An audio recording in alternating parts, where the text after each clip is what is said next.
Hello my people, bonjour tout le monde, comment ça va? Aujourd'hui c'est mardi, il fait beau hein?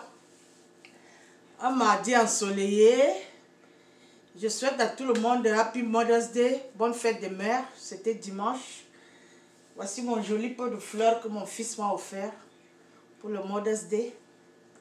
C'est comment non? On dit quoi? Ça fait longtemps on n'a pas causé hein? Aujourd'hui, je vais vous raconter l'histoire que j'avais promis vous raconter. L'histoire d'un monsieur qui a commis l'irréparable. Une histoire d'inceste et de pédophilie. Pour sensibiliser les femmes. Parce que je vous ai toujours dit que les hommes sont méchants. Pas tous les hommes. Mais tu ne peux jamais connaître la méchanceté d'un homme jusqu'à ce qu'il réagisse, jusqu'à ce qu'il commette l'irréparable.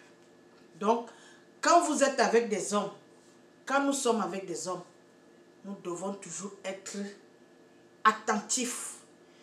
Il faut contrôler tous les petits détails quand tu vis avec un homme. Que ce soit ton copain, ton fiancé, ton mari ou qui que ce soit. Parce qu'on ne peut jamais évaluer les actes d'un homme. Et même des femmes. Mais aujourd'hui, nous allons parler de la méchanceté des hommes. Comme je vous l'ai toujours dit. Je vous avais dit que je partais souvent coiffer à Alabama. Alabama, Montgomery, c'est un peu les villages des États-Unis. Ce n'est pas des villes où il y a vraiment beaucoup de mouvements comme dans les grandes villes. Moi, je vis dans une grande ville. Vous comprenez un peu?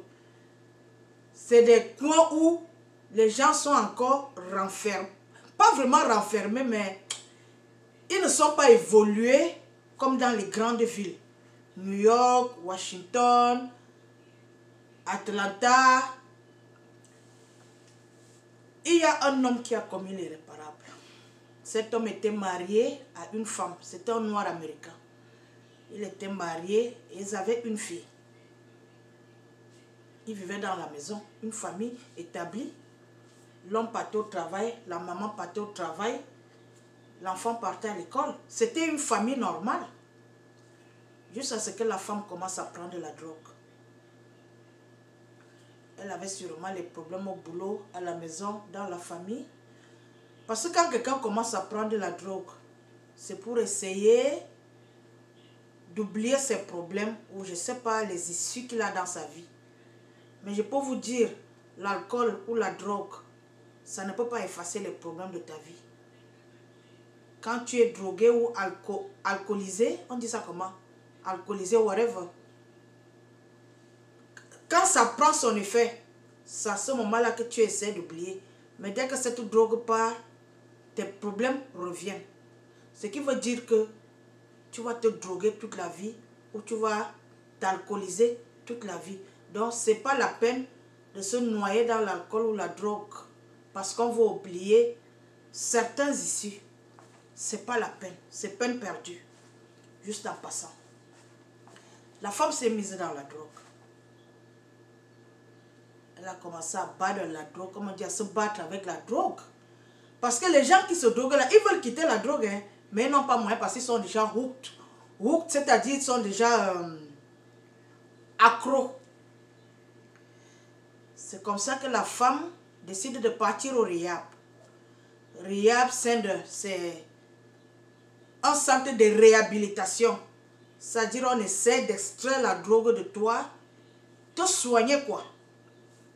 Quand elle décide de partir au rehab, elle laisse son mari à la maison avec leur enfant. C'est normal. La petite avait, elle avait je crois 12 ans. 12 ans ou 13 ans. Elle s'en va au rehab. Elle sort du rehab. Pas qu'elle sort du rehab. Après un certain temps, elle sort du rehab. Et elle relapse. Elle relapse, c'est-à-dire, elle recommence à se droguer. Ça arrive ici, là, quand les gens veulent sortir de l'alcool ou de la drogue. Tu peux te remettre et tu quittes encore ou tu restes. C'est possible. Bref, c'est une très longue histoire. le père, le mari de cette femme a commencé à coucher avec leur fille dans la maison. On ne sait pas quand il a commencé. Mais quand la femme est partie au Riab la première fois, l'enfant avait 12 ans. Il a commencé à coucher avec cet enfant à la maison. Personne n'est au courant. Les voisins, parce que quand tu vis quelque part, ici en Amérique, personne ne s'occupe de la vie de l'autre. Là où je suis là, je ne connais pas mes voisins. Je ne cherche pas à les connaître. Ici, ce n'est pas l'Afrique que j'aurais besoin du sel ou j'aurais besoin de quelqu'un qui me transporte au marché ou à l'hôpital. Vous comprenez? Excusez-moi. Vous comprenez un peu, non? Si j'ai un problème ici, j'appelle l'ambulance ou j'appelle la police. Ou si je veux me déplacer, je démarre ma voiture, je pars. Vous comprenez un peu? Donc, moi, je ne cherche pas à connaître ce qui est mon voisin. Ce n'est pas mon problème. Donc, ici, là, chacun s'occupe de sa vie. Vous comprenez un peu? Donc, le monsieur a commencé à coucher avec l'enfant dans la maison. On ne sait pas combien de temps ça a pris. Ils ont déménagé. Quand ils déménagent, ils vont s'installer quelque part. Ça dit, le monsieur et sa fille, qui est devenue sa femme. Ils déménagent, ils vont s'installer dans un autre quartier. La femme, on ne sait pas là où la femme est. Où elle est au Riab. Parce que ça arrive ici, quand vous entendez qu'il y a les homeless, les clochards, c'est les gens qui vivent dans la rue. Peut-être il était alcoolique, il était drogué, on ne sait pas. La femme a disparu, on ne sait pas là où la femme est. Pendant des années. Elle n'était sûrement pas au Riab. Parce que quand tu es au Riab, il y a le record. Elle était peut-être devenue clocharde, homeless. Donc quand le monsieur emménage dans son nouveau quartier, les voisins voient un homme et une femme entrer. Les voisins ne savent pas ce qui se passe. Ils s'installent. Elle accouche un premier enfant. Elle tombe enceinte, elle accouche. Elle accouche un deuxième enfant. Elle accouche un troisième enfant. J'essaie de couper l'histoire parce que c'est une très longue histoire qui a duré des années. Les voisins voient un homme avec soit sa fille ou sa femme et 3 enfants. Ils ne cherchent pas à connaître. Ce n'est pas leur problème. Ils voient un couple. C'est ce que je peux dire. Pendant des années. Parce qu'il semble que quand... bref, je ne veux pas encore arriver là. Les enfants ont commencé à grandir. Parce que quand on parle du brainwash, c'est-à-dire lavage de cerveau, un homme ou une femme sont capables de te laver le cerveau. Ils font le lavage de cerveau aux enfants comme aux adultes. Mais oui, comme il y a là, on a un nouveau problème ici aux États-Unis. Une gardienne de prison qui a commencé à sortir avec un prisonnier. Elle a une carrière de 17 ans. Elle a commencé à sortir avec un prisonnier. Elle a aidé le prisonnier à s'évader. Ils se sont évadés pendant 11 jours. La police les a retrouvés dans un hôtel. La femme s'est tuée. Le gars est parti en prison. Le prisonnier là, il a réussi à laver le cerveau de cette maman de 54 ans. Elle n'était pas une enfant. Elle savait ce qu'elle faisait. On lave le cerveau aux adultes comme aux enfants. Vous comprenez un peu ce qu'elle veut dire? C'est hier qu'on les a attrapés après 11 jours de, je ne sais pas comment on appelle ça en français, escape. C'est hier qu'on les a attrapés. La femme est morte parce qu'elle s'est tiré une balle. Donc le gars va en prison. Le monsieur, les hommes comme les femmes réussissent à brainwash, on appelle ça brainwash, lavage de cerveau aux adultes comme aux enfants. Ce monsieur, l'enfant sait que c'est son père. Elle se retrouve en train de coucher avec son père. Ça veut dire qu'elle est consentante. Mais on ne connaît pas les issues qu'il y a dans leur famille parce que les 4 murs que vous voyez là, les gens habitent, il y a beaucoup de problèmes dans les maisons. Hein? On ne sait pas ce que cet homme a réussi à dire à son enfant pour que son enfant puisse coucher avec lui jusqu'à faire 3 enfants. Les années sont passées. Finalement, la femme revient dans ses sens. Elle sort du Riab, je pense, parce que je ne sais pas si elle était au Riab ou elle était clocharde. Elle commence à chercher son enfant. Peut-être aussi son mari. Elle commence à chercher. Ce qui est bien ici en Amérique, c'est qu'il y a des records. C'est-à-dire, j'ai mon nom ici. Vous comprenez un peu, non? Partout où je vais habiter, même quand j'utilise ma carte de crédit, ça passe, on voit que Solange est passée quelque part. Je ne sais pas, c'est trop long à expliquer. La femme commence à chercher son enfant. Elle ne trouve pas son enfant. Elle cherche son mari. Elle ne trouve pas. Finalement, les voisins commencent à se plaindre. Ils commencent à se plaindre que les enfants sont toujours en train de pleurer. Oui. Les enfants pleurent tout le temps. Parce qu'il y a les voisins qui sont bons. Hein. Il y a les voisins qui sont un genre nerveux. Moi, par exemple, je m'en fous de ce que mon voisin fait. Tu peux faire la fête toute la nuit, toute la journée. Ça, ce n'est pas mon problème. Je ne m'occupe pas de mes voisins. Je n'ai rien à voir avec mes voisins. Vous comprenez un peu? Même le bonjour, je ne leur dis pas. On peut se dire bonjour quand on se croise. Et puis, on va se croiser comment? Je sors de ma maison, j'entre dans le garage, je démarre ma voiture. Je vois mes voisins quand. Vous comprenez un peu? Mon mari et mes enfants, c'est eux qui vont jeter la poubelle. Ils croisent les voisins. Moi, je n'ai jamais jeté la poubelle. Donc, je ne croise pas mes voisins, je ne les connais pas. Je ne veux pas les connaître. Donc, les voisins ont commencé à entendre les commotions. C'est-à-dire, toujours les bruits dans la maison, les enfants sont toujours en train de pleurer. C'est comme ça qu'ils appellent la police. La police arrive. La police y trouve un couple normal. La femme, l'homme et les enfants. Ils donnent le nom et tout et tout. Pourquoi les enfants pleurent, whatever, ça passe. Finalement, les services sociaux ont commencé à enquêter la famille. Pourquoi les enfants sont toujours en train de pleurer, les enfants sont gens bizarres, et tout et tout et tout. Vous comprenez un peu? Donc, quand le monsieur a su qu'on commençait déjà à enquêter sa famille, il sait ce qu'il fait.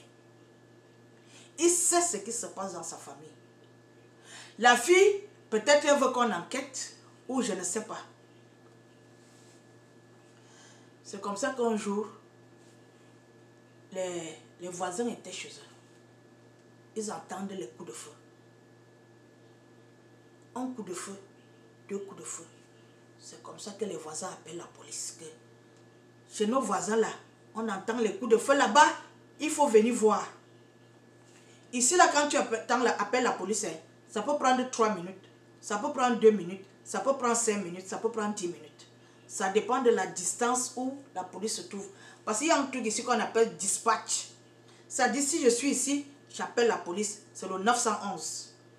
Quand j'appelle, dans leur système là-bas, ils connaissent la position des autres policiers. Qui est plus proche de mon local, ma location? C'est cette personne qui vient. Donc, il semble que quand les policiers sont arrivés, ils ont cogné à la porte. Quand ils ont cogné à la porte, ils ont entendu « Who's this? » Qui est-ce? Les policiers ont répondu « The police !» C'est comme ça qu'ils ont entendu un dernier coup de feu. Boum! Quand ils ont entendu boum, ils sont allés prendre les trucs pour défoncer la voiture, les portes. C'est là qu'ils ont trouvé la catastrophe. La catastrophe était dans la maison. Il y avait 5 corps dans la maison. Le père était mort, la mère était morte, les 3 enfants étaient morts. Il a tué toute sa famille. Il a sûrement commencé par la mère ou par les enfants. Et quand la police a cogné à la porte, il s'est foutu une balle dans la tête. Vous comprenez un peu? C'est-à-dire, tu ne peux pas connaître qui est ton voisin. Qui est ton voisin? Voilà un monsieur qui commet l'inceste et la pédophilie dans sa propre famille. Maintenant, il sait que la police va découvrir ce qui se passe. On va le mettre en prison ou quoi que ce soit. Il préfère éliminer toute la famille. Un criminel, un bandit ou un voleur élimine les gens. Pourquoi? Parce qu'il ne veut pas les témoins. Un témoin, c'est quelqu'un qui va témoigner quelque part. Tu vas témoigner dans la famille, chez les voisins ou au tribunal. Il savait que si on les arrête, il y aura du témoignage. Et ça dit cette honte-là, que les gens vont découvrir qui tu es. C'est pour ça qu'il a tué sa famille. il a tué sa fille, il a tué ses enfants qui étaient ses petits-fils. Je ne sais même pas comment je vais expliquer ce genre de relation. Mes chers frères et sœurs, faites très attention. Chaque action a une réaction. Peut-être, si cette maman ne s'était pas retrouvée dans la drogue, sa famille serait bien. Je ne sais pas, vous comprenez un peu. La femme, je vous ai toujours dit, la femme est la fondation d'une famille. Si la femme est troublée, le reste de la famille est troublé. La femme, c'est comme le maître. C'est comme... C'est-à-dire, c'est la femme qui est le miroir d'une famille. Quand une femme est troublée, le reste de la famille est troublé. Je voyais souvent, quand je voyageais souvent pour aller travailler à Alabama. Je vous avais expliqué dans les autres vidéos.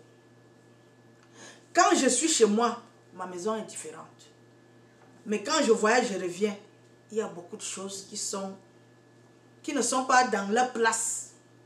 Vous comprenez un peu? C'est-à-dire, quand il y a une femme dans une maison, on sait qu'il y a la femme dans la maison. Mais quand la femme n'est pas là, on sait toujours que la femme n'est pas là. C'est la femme qui tient la famille. C'est la femme qui soutient la famille. La femme, c'est comme les poteaux d'une maison. C'est comme la fondation. Quand une fondation n'est pas bien faite, la maison s'écroule. Femmes, faites très attention quand vous commencez à fonder une famille. On commence à fonder une famille comment? On se met avec un homme et puis on fait des enfants. Parce que quand tu te mets avec un homme, vous allez sûrement faire des enfants. Les femmes, vous devez faire très attention à vos vies et la vie de vos enfants. Tu es une maman, tu te mets dans la drogue. Ça veut dire que tes enfants... Parce que les enfants suivent ce que maman fait. Quand tu te mets dans la drogue ou dans l'alcool, ça veut dire que tu veux que tes enfants aussi te suivent dans la drogue et dans l'alcool. Ce n'est pas ça. Je ne juge pas les gens. Hein. Mais je ne sais pas qu'est-ce qui peut pousser une maman à se mettre dans l'alcool ou dans la drogue. Au point de pouvoir quitter ta famille pour aller peut-être chercher de l'aide. Ou je ne sais pas quoi. Faites très attention. Chaque problème dans cette terre a une solution. S'il fallait que quelqu'un se drogue aux États-Unis ou que quelqu'un soit alcoolique aux États-Unis, cette personne devait être moi. Pour les gens qui me connaissent, comment je suis arrivé ici, combien j'ai souffert dans ce pays-ci, où je me réveille le matin comme ça, je ne vois pas la solution. Je ne vois pas la suite. Mais je me suis concentrée dans ma petite vie. J'ai levé les mains au ciel. Je me suis mise au travail. C'est ça qui m'a sauvée. Les problèmes que j'ai eus ici aux États-Unis, si j'étais une femme blanche, je me serais suicidée. Parce que les femmes blanches se suicident facilement plus que les noirs. Même les statistiques le montrent ici aux États-Unis. Les blancs ne sont pas vraiment forts comme nous les Africains par exemple. Parce que nous on a d'abord grandi dans des pauvres pays. On grandit dans la pauvreté, nous les Africains. Vous comprenez un peu? Donc, nous sommes habitués au choc.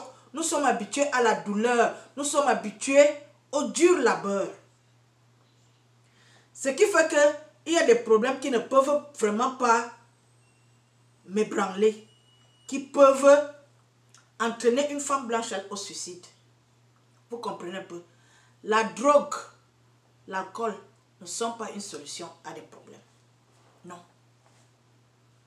Tu as un problème d'argent, va travailler. Tu vas résoudre tes problèmes. Tu veux te marier, il faut être sérieuse pour trouver un mari. Parce que je vous ai toujours dit, les hommes n'épousent pas n'importe quelle femme. Non. Même le plus pauvre n'épouse pas n'importe quelle femme. L'homme, c'est l'homme. Tu veux trouver le mari, arrête tout ce que tu es en train de faire et tu vas trouver un mari. Fais l'expérience. Tu as quel problème qui va te pousser à la drogue ou à l'alcool? Je ne peux même pas parler de la drogue parce que je ne sais pas comment ça se passe. Je parle de l'alcool. L'alcool est supposé être un divertissement. C'est-à-dire quelque chose que tu fais en passant.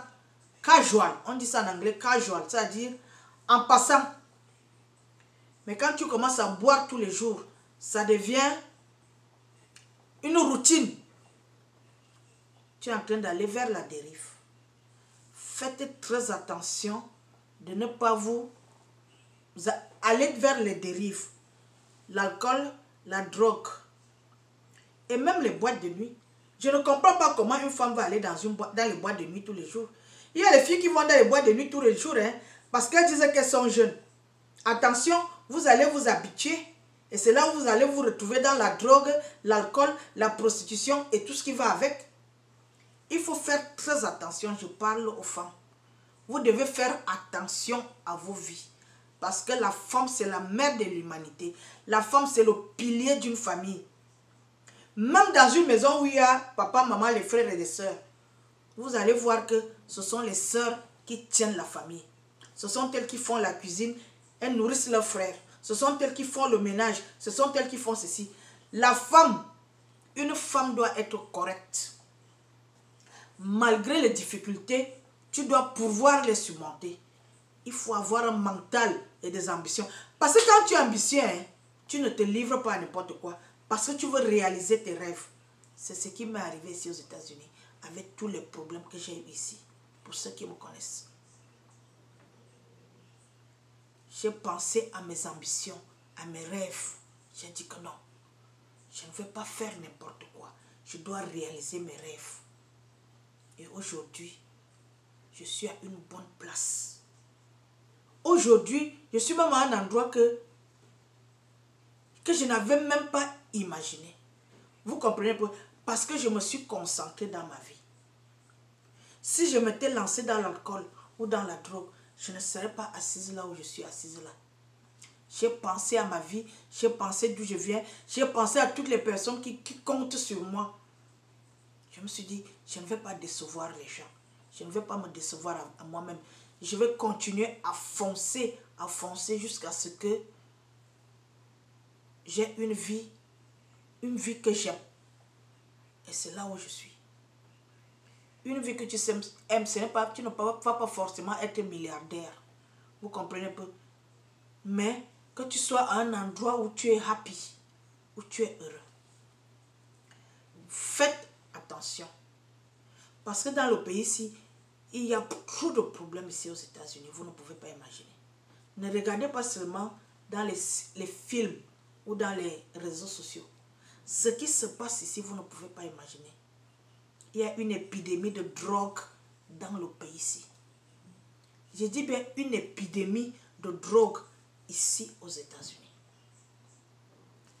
Posez-vous les questions de savoir pourquoi Solange n'est pas dans la drogue, pourquoi Solange n'est pas dans l'alcool. Les Africains prennent la drogue ici comme ça. Toutes, sans exception, ça dit tous les pays. Les Camerounaises prennent la drogue ici. Les Ivoiriennes, les Gabonaises, les Nigériennes, tous les pays, il y a l'épidémie de drogue ici.